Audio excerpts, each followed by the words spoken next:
I'm so excited today because we're talking about one of my favorite places on planet Earth, the beautiful state.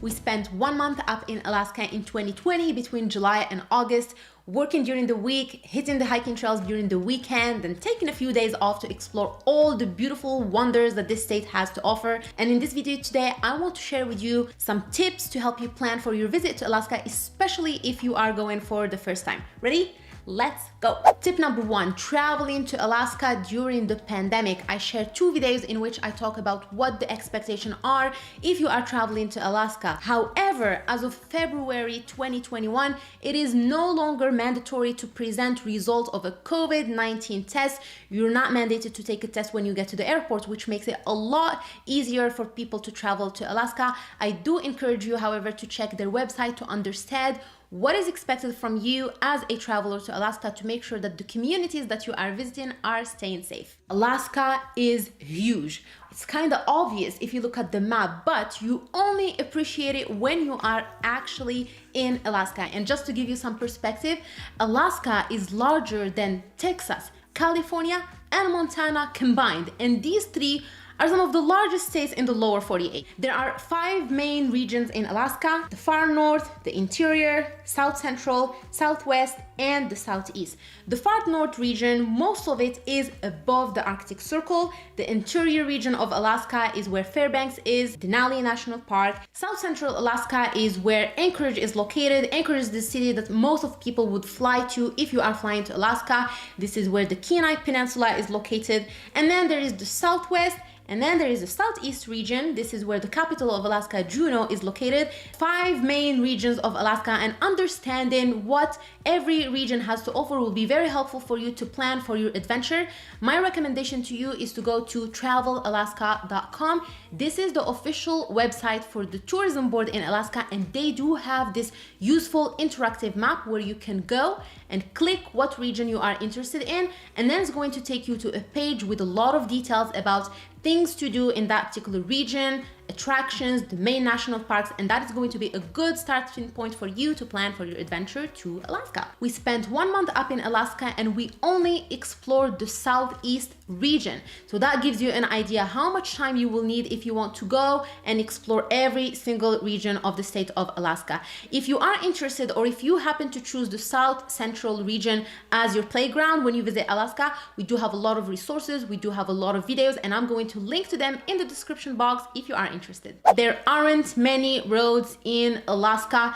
Most of the time there's only one road to get from point A to point B, and that can be a challenge sometimes. So just make sure that you set expectations with yourself and you are flexible with your plan. Make sure that you are getting an early start in the morning if you know that you will have to drive from one place to the other. This way you can beat traffic and you can save some time on driving. Traveling to Alaska does not have to be expensive, and a lot of people may disagree with me because most of people look at Alaska as this exotic place for retired people or for rich people.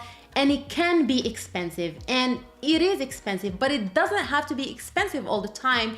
You can still travel to Alaska on a budget. You don't have to be on a cruise to go to Alaska. You don't need a month or more than a month to go to Alaska. And there are so many other ways to explore. You can rent an RV, you can rent a camper van, or you can rent a car. And this is exactly what we did, and it was very cost effective. We flew to Anchorage from Seattle, and then we rented a car, and we were pretty much just driving from one place to the other in the south central region of Alaska. So that's something to consider. Also, what really makes Alaska expensive are the type of activities you are doing once you are in Alaska. Fishing, kayaking, ice climbing, hiking, and some of these activities can be really expensive, but if you choose cheap activities like we did, we were hiking most of the time. Hiking does not cost anything. Sometimes entrance fee to parks, but that was very minimal. You can still travel in Alaska on a budget. You can pick activities that are budget friendly. We found some activities like ice climbing, and it was only $180 per person. We found some helicopter tours instead of going on a floating airplane, and that only cost $125 per person. So if you spend some time researching and finding some off the beaten path activities that are kind of away from the very touristy areas, you can find some very good deal, and you can still explore Alaska without breaking the bank. Summer in Alaska has nothing to do with summer in the lower 48, especially if you're gonna be hiking or backpacking or up in the mountain. And actually, it doesn't even have to be hiking and backpacking. It is still cold, so make sure that you are packing your winter gear. Make sure that you do have a rain gear, layers, down jackets. If you're gonna be hiking on pretty much every single trail that we were on, it was raining, it was very cold. Make sure that you are prepared and make sure that you have all of the necessary gear to feel warm and happy while adventuring. Summer midnight is such a fun phenomenon to witness. Summer in Alaska, the sun doesn't go down until after midnight, which was great for us because we would work during the day and the sun is still up, and that gives us a lot of opportunities to go and hike and explore the city without being or feeling pressured by the sun going down. It's a really fun phenomenon. So when you go to Alaska and it's midnight and the sun is not going down, don't worry, it's not the end of the world, it's just Alaska. Don't expect to see the aurora or the northern lights in summer. A lot of people go to Alaska during summer and they are disappointed because they don't get to see the northern lights. And who doesn't want to see the northern lights in Alaska? However, it's not very common to see them during summer. You have to go further north and chances are higher during winter. You might see a lot of wildlife or you might see no wildlife. By the end of the day, it's just a question of luck. We were lucky enough that we saw a bear and we were able to see moose at least 4 times when we were in Alaska. But I have some tips for you here just to maximize your chances of seeing wildlife. Number 1, ask locals. When we were in Anchorage, we asked locals, what is an area or a park where we can see moose? We had some recommendations, and to our surprise, there was one day where Alex drove to the parking lot of one of the parks that was recommended by a local, and he saw a moose and her calf. So ask away, ask the locals, they are going to have the best recommendations for you. Number 2, especially if you are hiking or backpacking, make sure that you do have a pair of binoculars with you so that you can spot wildlife from far away. And last tip, if you are interested in photography, make sure that you invest in a reliable zoom lens. Who doesn't want to take beautiful photos of wildlife in Alaska? We did invest in a zoom lens before going to Alaska, and I'm going to leave a link in the description box in case you are interested or if you are in the market looking for a new one. Cell phone service is weak. Do not rely on your phone, especially for directions. It's not reliable. Also, if you are hiking and you are in the backcountry, your phone is not going to be reliable. So make sure that you do have a physical map with you or a compass that you can rely on to find directions and find your way from point A to point B. Seafood in Alaska is expensive, and that was a big disappointment for me because you would think Alaska is a hotspot for commercial fishing, but no, seafood in Alaska is expensive, probably more expensive than it is in the lower 48, which was disappointing for me.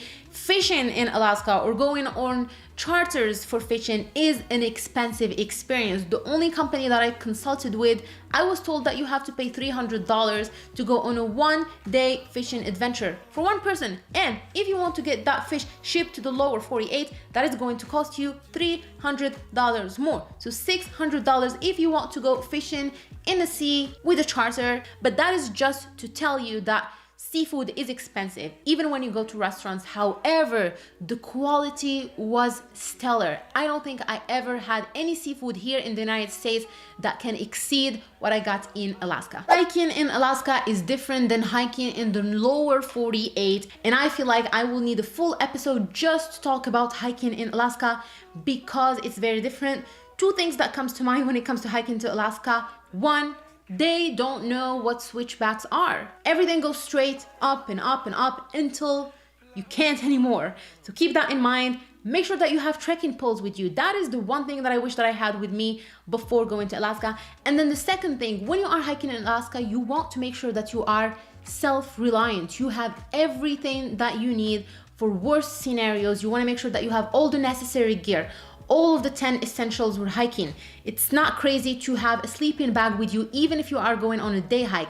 Remember, we talked about there being limited roads or sometimes one road from point A to point B. Should anything go wrong, sometimes it's very difficult to get someone to support you or help you. So when you're hiking in Alaska, make sure that you have all of the gear that you need, especially if you are hiking in bear country as well. You want to make sure that you have something to start a fire, to keep yourself warm, to not get hypothermic. And I'm going to talk about this in detail in an upcoming episode. Next tip on the list, many places in Alaska are not accessible by car. And that was a surprise for me, knowing that there are some national parks in Alaska that you cannot access by car, like Katmai National Park, where you will have to fly a floating airplane to get to Katmai National Park. Same thing with Kenai Fjords National Park. Although parts of the national park are still accessible by car, we did drive to the Hardin Icefield Trail.